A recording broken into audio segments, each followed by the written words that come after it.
A Butanvac, defendida por Dória, revelou-se uma grande falácia, uma grande farsa. Para aqueles mais bem informados, isso não foi nenhuma surpresa, mas suscitou algumas questões interessantes. Entre elas, qual seria a relação da vacina com Alexandre de Moraes? A resposta a essa simples pergunta tem o poder de revelar quem está por trás de Alexandre de Moraes. Eu sou Marcelo Pontes e este é o Verdade Política, um canal que busca revelar o filme preto e branco da nossa política.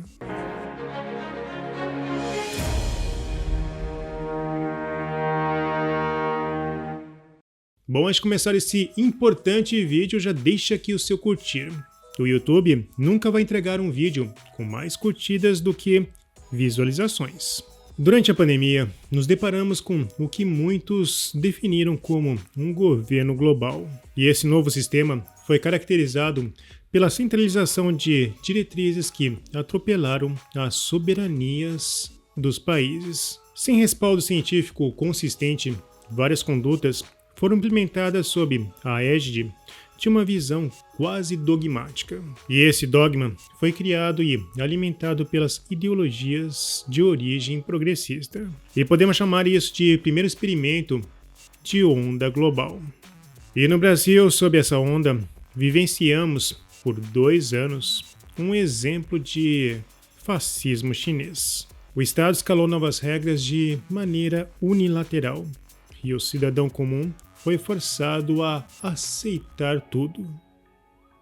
Agora em 2025, podemos ler no Estadão: fracasso da Butanvac, promessa nacional contra a Covid, deixa lições para futuras vacinas.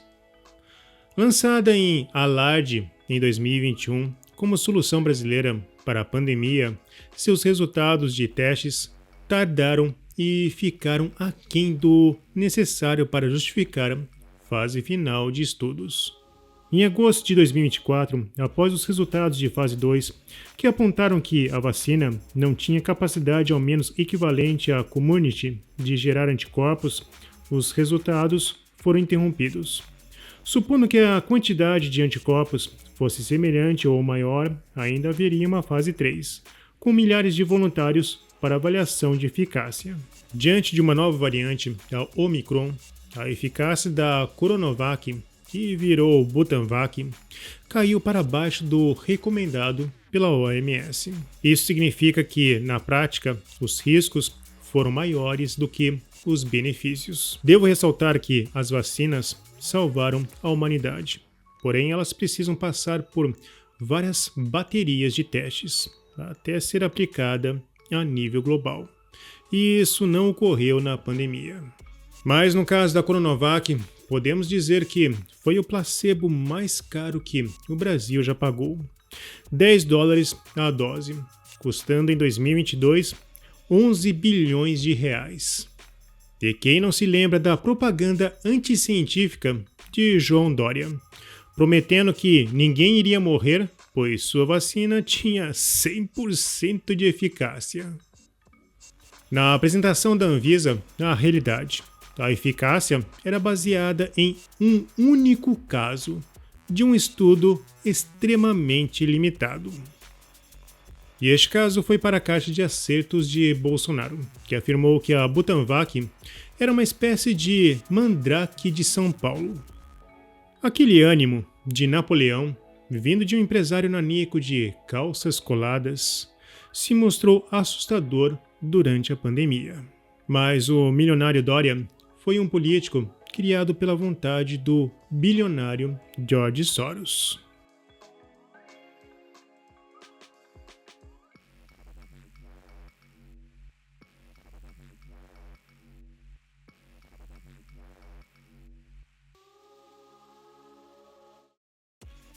A reunião com o FHC mostrou apenas a ponta do iceberg.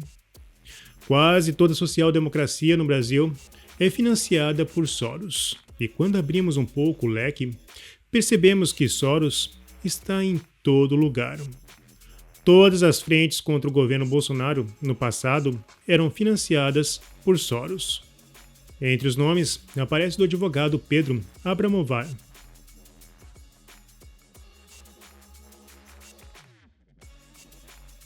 No Consultor Jurídico, podemos ler um capítulo interessante dessa história.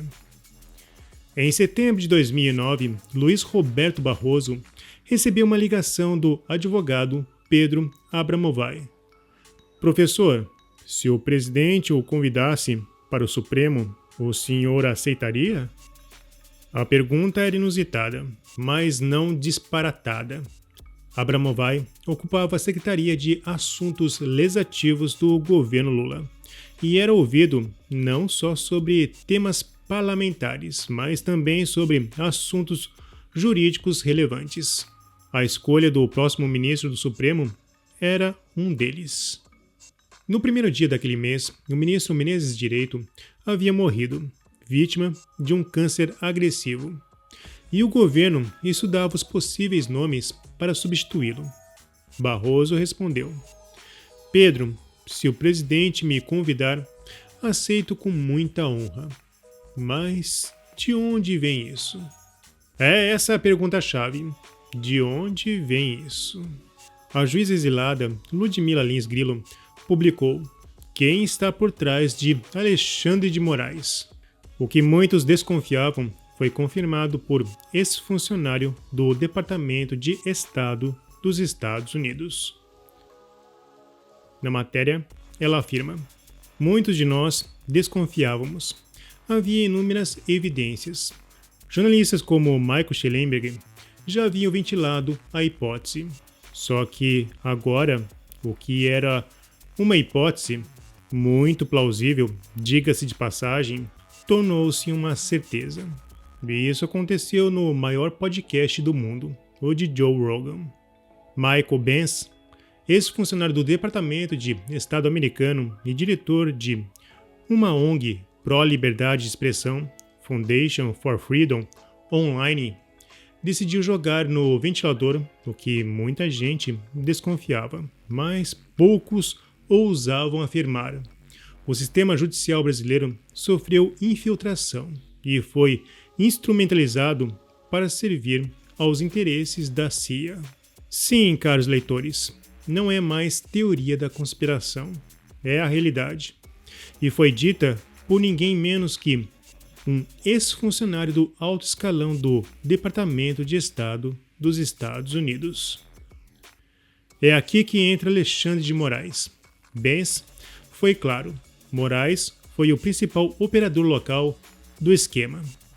Sob o pretexto de combate à desinformação, ele transformou o Supremo Tribunal Federal e o Tribunal Superior Eleitoral em verdadeiras ferramentas de censura. Mas a censura não foi só local. Ela foi importada, financiada, organizada. Outro ponto levantado por Mike Benz é o papel das universidades, especialmente a FGV, na promoção de leis de combate à desinformação, ou, para utilizar uma expressão mais precisa, leis de censura. Benz explicou que os CIPs e outras entidades americanas financiam essas instituições para moldar o debate público, influenciar o Congresso Nacional e forçar a aprovação de legislações que restringem a liberdade de expressão. Hoje está mais do que claro que os progressistas tentaram criar um monopólio comunicativo com a ajuda de George Soros. O bilionário injetou 400 milhões de dólares em uma rede que atinge 165 milhões de ouvintes mensais. No New York Post podemos ler: FCC, de maioria democrata, ajudando George Soros a acelerar a aquisição da rede de rádio nacional. Isso é assustador. Após a denúncia e pressão, a FCC não avançou. E esta foi apenas mais uma de várias derrotas de Soros nos Estados Unidos. Entretanto, a Europa falida não teve anticorpos e Soros já domina muitos núcleos na internet. No Brasil não é diferente, e hoje podemos suspeitar que, por trás do sistema, há um Soros da vida. Afinal, Moraes segue a cartilha. São os mesmos blocos de construção que buscam aplicar um sistema de regulação na Europa e nos Estados Unidos. Mas regular a internet é um placebo tão caro quanto a Butanvac. E com certeza, ninguém vai querer tomar esta picada de muitos efeitos colaterais autoritários. Bom, se você apoia a Verdade Política, não se esqueça, curta, comente e compartilhe. Clique no sininho para você receber as nossas notificações. E vamos continuar na luta em prol da verdade.